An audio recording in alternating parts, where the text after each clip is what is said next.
제가 누가복음 3장 보도록 하겠습니다. 15절, 16절 교독하겠습니다. 제가 먼저 읽겠습니다.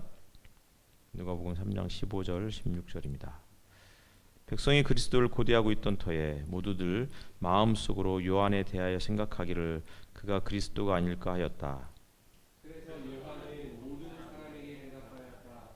나는 여러분에게 물로 세례를 주지만 나보다 더 능력 있는 분이 오실 터인데 나는 그의 신발끈을 풀어드릴 자격도 없소. 그는 여러분에게 성령과 물로 세례를 주실 것이고. 아멘.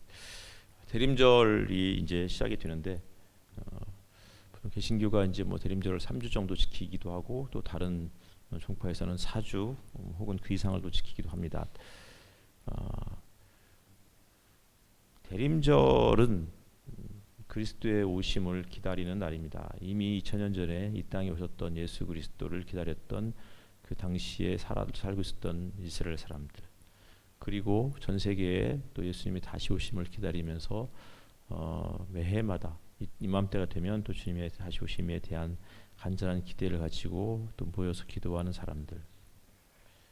실제로 이스라엘의 예루살렘에 가면 예루살렘이 이제 네 개의 이 영역으로 이렇게 나눠지잖아요. 진짜 올드 시티라는, 진짜 이게 1평방킬로미터예요. 가로 세로 갖다 1km씩. 거기 그 땅에 유대교 쿼터가 있고 또 기독교 쿼터가 있고, 그 다음에 이쪽에는 이제 팔레스타인 쿼터가 있고 또 아래에는 이제 아르메니안 정교 쿼터가 있어요.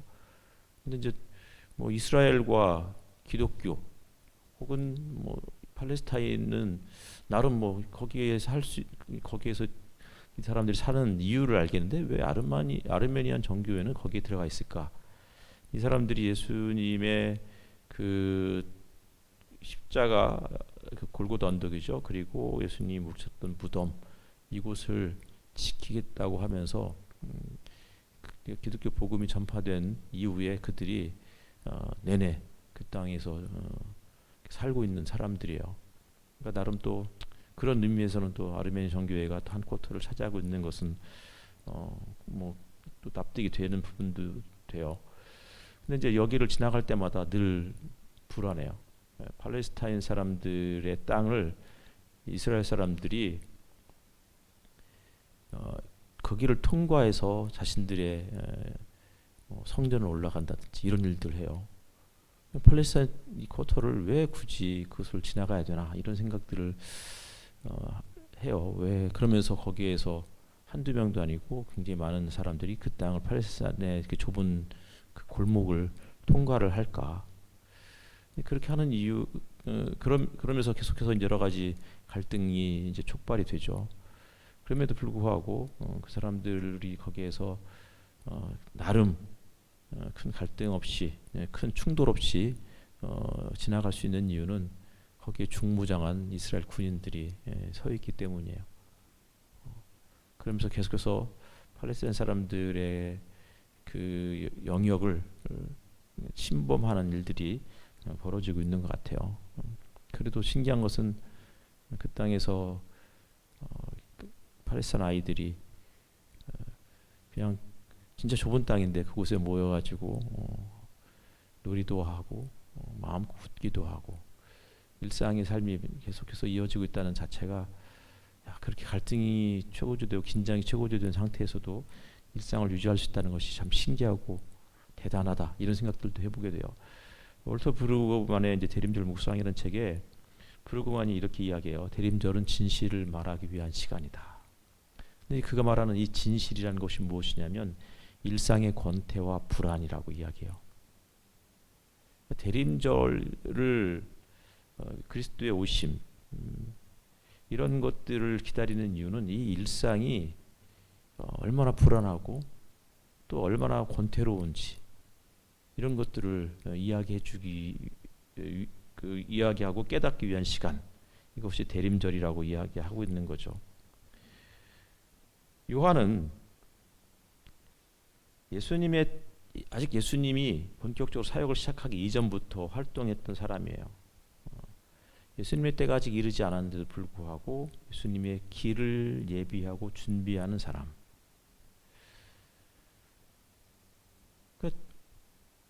2000년 전에 팔레스타인 땅, 이스라엘 땅도 사실은 불안과 또 때로는 권태 이런 것들로 점철되고 얼룩져 있는 일상의 영역이었어요. 그런데 갑자기 요한이라는 사람이 출현을 해서는 자신이 메시아에 오실 길을 준비하고 있다라고 선언하는 것이죠. 일상의 이런 권태와 불안, 두려움 이런 것들을 극복할 수 있는 방법이 무엇일까 생각해 보니 요한과 같은 삶이 아닐까 싶었어요. 헤롯은 끊임없이 모든 백성들이 그냥 평범하게 일상의 권태로움과 또 때로는 권력에 대한 혹은 미래에 대한 불안으로 그냥 순응하면서 살기를, 그것이 헤롯이 원했던 나라였어요. 그리고 실질적으로 헤롯에 대한 이야기를 하고 그 이후에 요한에 대한 이야기라고 그 다음에 그 이후에 이제 요한이 헤롯에게 체포된 이런 이야기들을 해요. 다시 말하면 헤롯은 요한과 같은 사람의 출현, 그의 메시지 이런 것들을 참기가 어려워서 그를 감옥에 가두고 그를 침묵을 강요하면서 일상을 이어가기를 원하는 거죠. 하지만 요한은 그러한 곳에서 헤롯이 통치하는 그 땅에서 예수 그리스도의 오심 이런 것들을 선포하고 있는 거예요. 요한이 등장하면서 일상에 균열이 생기고 긴장이 발생을 했어요. 다시 말하면 일상의 권태로움과 불안을 극복할 수 있는 그 방법은 결국은 준비하는 삶, 기다리는 삶이 아닐까 이런 생각을 해보게 되는 거예요. 백성이 그리스도를 고대하고 있던 터에 고대하는 것, 바라고 기다리는 삶 이런 것들이 실질적으로 더 이상 헤롯과 같은 권력자들의 억압적인 그런 통치 속에서도 새로움을 꿈꾸고 새로운 세상이 속히 우리 가운데서 성취되고 구현되기를 원하는 그런 모습들이 일상의 삶으로부터 벗어날 수 있는 그런 모습이 아닐까 싶어요.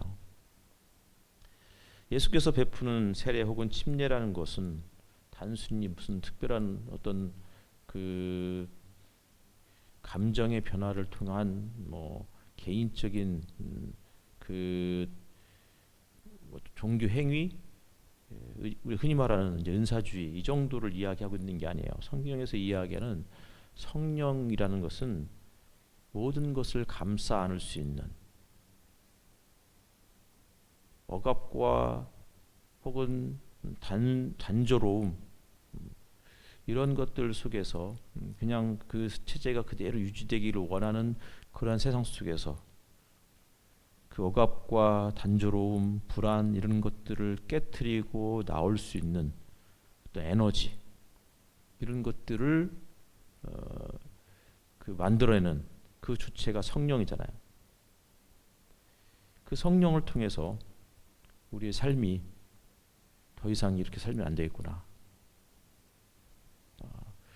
그냥 평범하게 사는 것이 그게 전부가 아니구나. 평범한 삶이라는 것은 그것이 하나님께서 원하시는 그런 삶과 부합했을 때 그 평범함은 큰 문제가 아니겠지만 권력자들이 원하는 평범함, 권력자들이 원하는 그러한 순응 이런 삶을 살아가는 것은 하나님께서 원하시는 삶이 아니겠구나 라면서 모두 그 삶으로부터 이제 꿈틀대기 시작하는 거죠. 마치 알 속에 병아리나 혹은 어린 새가 때가 되었을 때 그 껍질을 깨고 나오는 것처럼, 정말 껍질을 깨고 나오는 자체가 굉장히 힘든 일인데 그럼에도 불구하고 그걸 깨트리고 나오는, 그래서 전혀 새로운 세상을 경험하고자 하는 그런 모습들을 성령을 통해서 우리가 경험할 수 있는 거예요. 그래서 성령은 요한복음에 보면은 거듭나게 하는 영이라고 이야기하고 있는 거고, 누가복음에는 성령은 새로운 세상을 여는 힘 이렇게 이야기하고 있는 거예요. 그러고 보니 우리나라의 신화에도 왕들이 다 아래서 태어나잖아요. 이 말은 아마도 그들이 무슨 조류다 이런 식으로 이야기하는 게 아니고 새로운 세상 이런 것들이 이제 우리 가운데서 열렸다 이런 뜻으로 아래서 태어났다고 이야기를 하고 있는 것 같아요. 그러면서 요한은 그리스도의 오심을 준비하면서 그런 오심에 대한 윤리적 삶을 보여주는데, 그것은 함께 어우러져서 같이 밥을 먹고 같이 크리스마스 카드를 나누고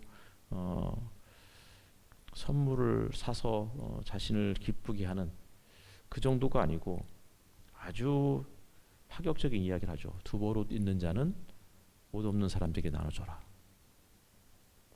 그리고 이웃을 배려하면서 너의 재정을 사용해라. 가난한 사람들의 것을 속여서 빼앗지 말아라.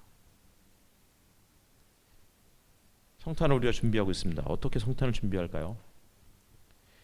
일상에 반복되는 지긋지긋한 두려움을 무너뜨리는 것이 성탄을 준비하는 삶인데, 그것은 요한이 제시하는 것처럼 아주 구체적으로 내가 가지고 있는 것을 어떻게 하면 없는 사람들에게 함께 나눔으로써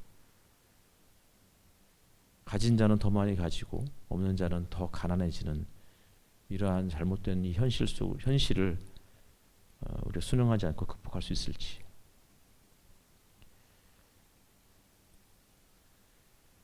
윤동주의 그 생애의 거의 마지막에 쓴 시로 알려진 10교에 쓰여진 시의 한 구절을 읽고 설교를 마치려고 합니다.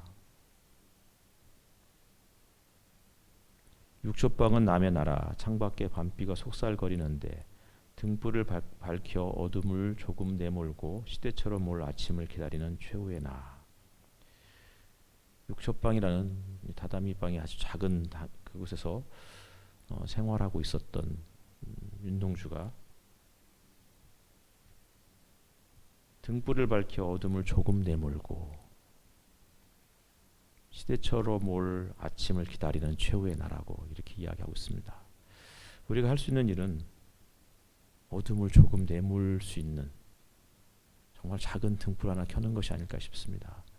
이번 대림절이, 이번 성탄절이 우리가 가진 것들을 가진 조그만 한 등불을 통해서 차갑고 칠흑같이 어두운 갈수록 더 어두워져가는 이 세상에 그 어둠을 조금이라도 몰아낼 수만 있다면 그것이 바로 요한의 삶이고 그것이 바로 그리스도인의 대림절의 삶이 아닐까 싶습니다. 기도하겠습니다.